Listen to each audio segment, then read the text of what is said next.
salam sejahtera dan salam sehat untuk kita semua. Perkenalkan, nama saya Rosa Agustina Sinaga. Saya merupakan mahasiswa program studi Ilmu Kesejahteraan Sosial, Fakultas Ilmu Sosial dan Ilmu Politik, Universitas Sumatera Utara. Pada kesempatan kali ini, saya akan membahas mengenai successful aging atau penuaan dengan sukses. Usia tua seringkali dianggap sebagai masa untuk menjadi sakit-sakitan, jelek, mengalami penurunan status mental, tidak berguna, dan bahkan mengalami depresi. Oleh karena itu, walaupun manusia pada umumnya menginginkan panjang umur, namun hampir tidak ada satupun yang ingin menjadi tua. Padahal, proses menua adalah sesuatu yang alamiah yang pasti terjadi pada setiap makhluk hidup.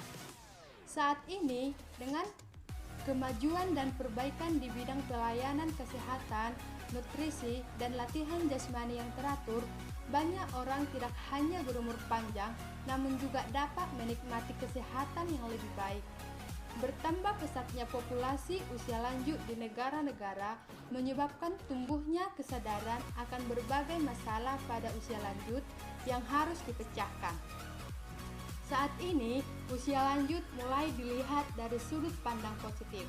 Istilah successful aging pada saat ini telah dibahas di berbagai literatur. Dalam pembahasan saya kali ini, saya akan membahas beberapa subtopik mengenai successful aging. Yang pertama, pengertian successful aging. Yang kedua, faktor-faktor yang mempengaruhi successful aging. Yang ketiga, aspek-aspek dari successful aging. Dan yang keempat, peran pekerja sosial dalam membantu lansia mencapai successful aging. Yang pertama, pengertian dari successful aging. Di sini saya mengambil pendapat dari beberapa ahli. Yang pertama, Papalia mengatakan bahwa lanjut usia yang sukses atau successful agers cenderung memiliki dukungan sosial baik emosional maupun material yang dapat membantu kesehatan mental, dan sepanjang mereka masih aktif dan produktif, maka mereka tidak akan merasa sebagai orang yang sudah tua. Yang kedua, successful aging menurut Swardiman adalah suatu kondisi di mana seorang lansia tidak hanya berumur panjang, tetapi juga panjang dalam kondisi sehat, sehingga memungkinkan untuk melakukan kegiatan secara mandiri, tetap berguna, dan memberikan manfaat bagi keluarga dan kehidupan sosial. Kondisi demikian sering disebut sebagai harapan hidup untuk tetap aktif. Dan yang ketiga, menurut Doris, ia mengatakan bahwa successful aging adalah kondisi yang tidak ada sakit, dalam arti sehat secara fisik, aman secara finansial, masih produktif, dan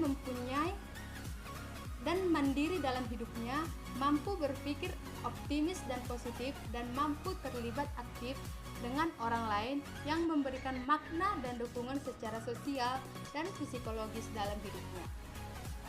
Dari pengertian yang telah ada tersebut, berarti kita memahami bahwa successful aging tidak hanya mengenai umur yang panjang, tetapi successful aging di mana lanjut usia mengalami suatu kondisi yang fungsional dan maksimum atau optimal, tercegah dari berbagai penyakit serta fungsi kognitif yang tinggi, sehingga memungkinkan lansia dapat menikmati masa tuanya dengan penuh makna, membahagiakan, berguna, dan berkualitas, serta tetap berperan aktif dalam kegiatan sosialnya. Selanjutnya, saya akan menjelaskan faktor-faktor yang mempengaruhi successful aging. Di sini saya akan mengambil dua pendapat ahli mengenai faktor yang mempengaruhi successful aging. Yang pertama menurut Swardiman dan yang kedua menurut Budiarti. Yang pertama menurut Swardiman. Menurut Swardiman terdapat 4 faktor yang mempengaruhi successful aging. Yang pertama, mobilitas fisik. Yang dimaksud dengan hal ini adalah apabila lansia mempunyai pergerakan atau lansia tersebut aktif, maka cenderung mempunyai umur yang panjang. Yang kedua, pendidikan.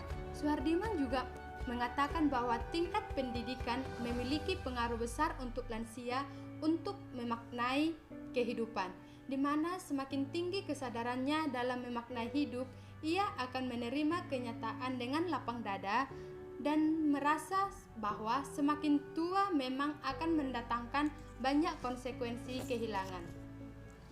Yang ketiga, pekerjaan. Suhardiman menjelaskan bahwa pekerjaan menjadi salah satu faktor dari successful aging, di mana para profesional atau dengan pekerjaan yang hanya membutuhkan aktivitas fisik yang relatif kecil cenderung berumur panjang. Dalam penjelasannya ini, pekerjaan yang ditekuni bukan pekerjaan yang membutuhkan aktivitas fisik yang berat, namun tidak juga pekerjaan yang tidak melakukan aktivitas fisik. Keempat itu adalah aktivitas. Suhardiman juga memasukkan aktivitas sebagai salah satu faktor yang mempengaruhi successful aging, di mana ia mengatakan bahwa orang yang aktif bekerja atau orang yang kesehariannya memiliki aktivitas cenderung lebih berumur panjang daripada orang yang menganggur atau pensiun.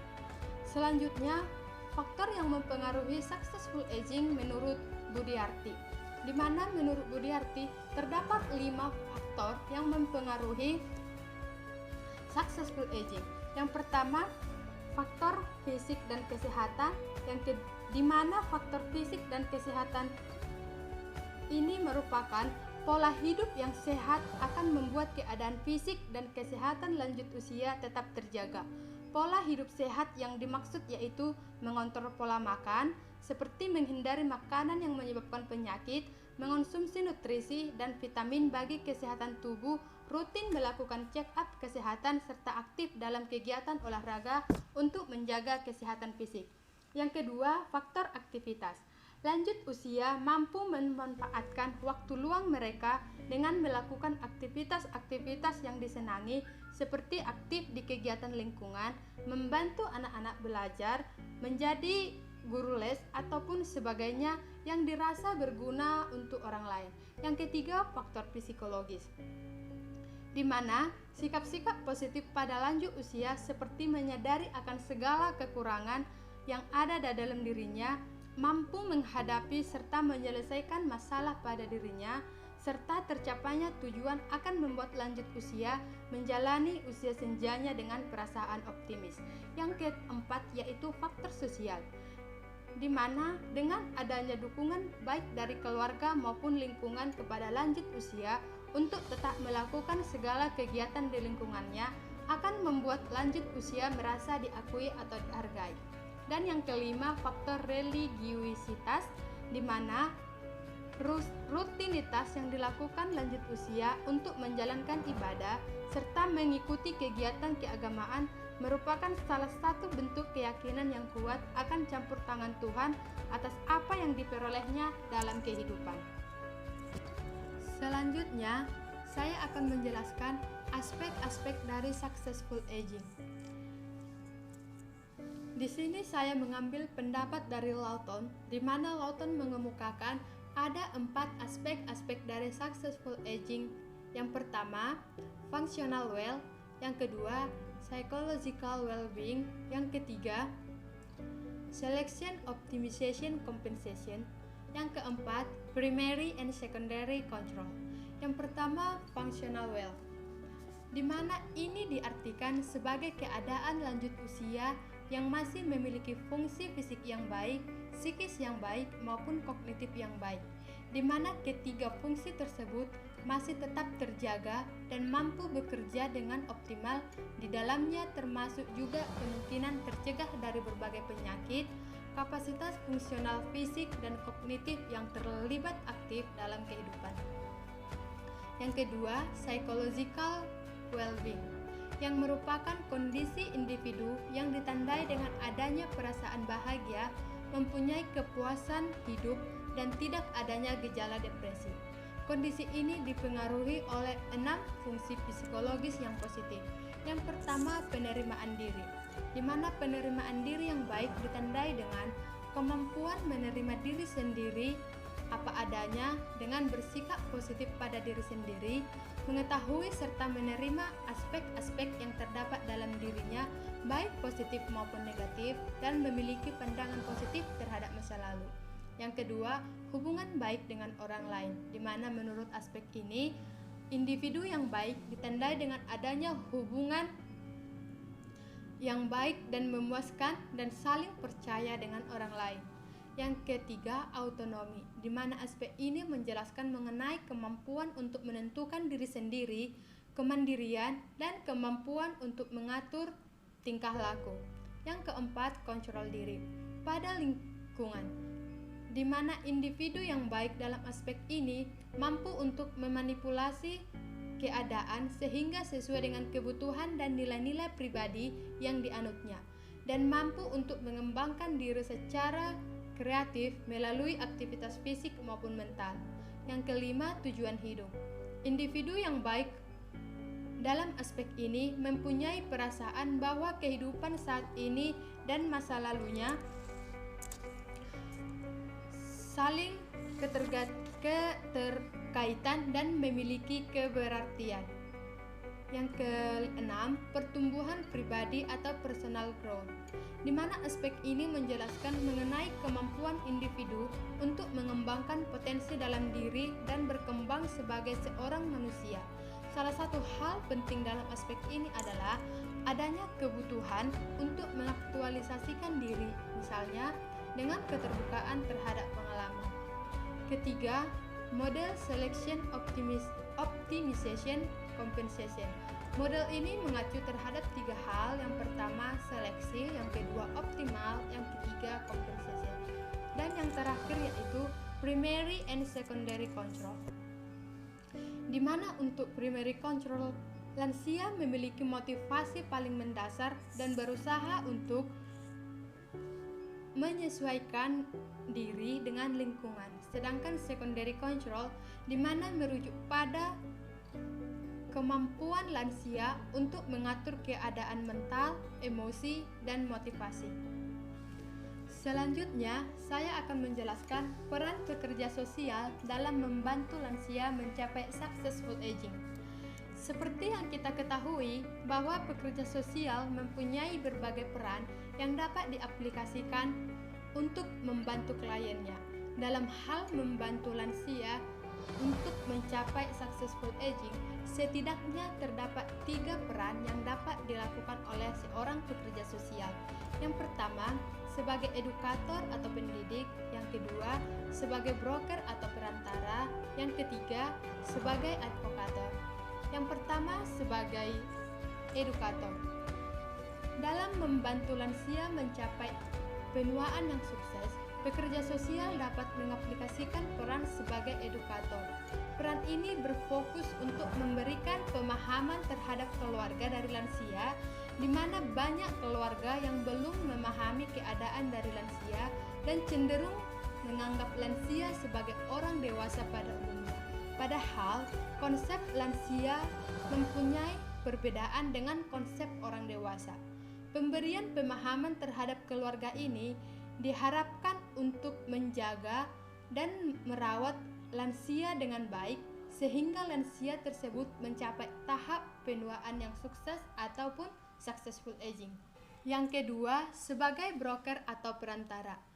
Peran pekerja sosial sebagai perantara merupakan pekerja sosial berperan dalam menghubungkan individu atau kelompok dalam masyarakat yang membutuhkan bantuan ataupun layanan masyarakat, tetapi tidak tahu di mana dan bagaimana mendapatkan bantuan tersebut. Dalam membantu lansia mencapai successful aging, pekerja sosial dapat menjadi penghubung antara lansia-lansia dengan bantuan-bantuan sosial yang ada. Yang ketiga, sebagai advokator.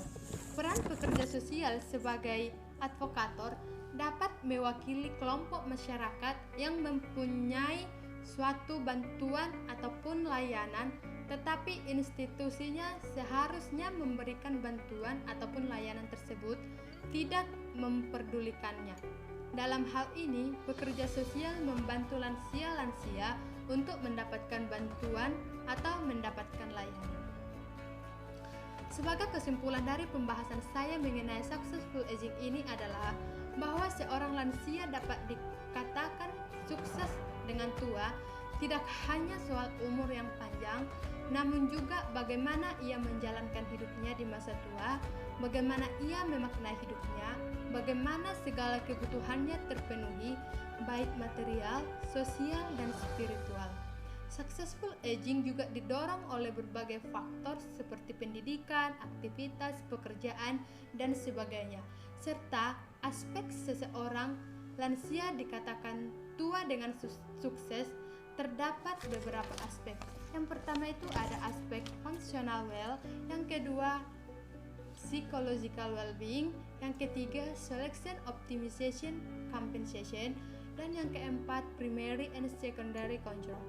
Serta pekerja sosial dapat membantu lansia mencapai successful aging dengan menjalankan peran sebagai edukator, sebagai broker, dan advokator. Demikianlah penjelasan mengenai successful aging yang dapat saya jelaskan. Apabila terdapat kesalahan, mohon dimaafkan. Akhir kata saya ucapkan terima kasih.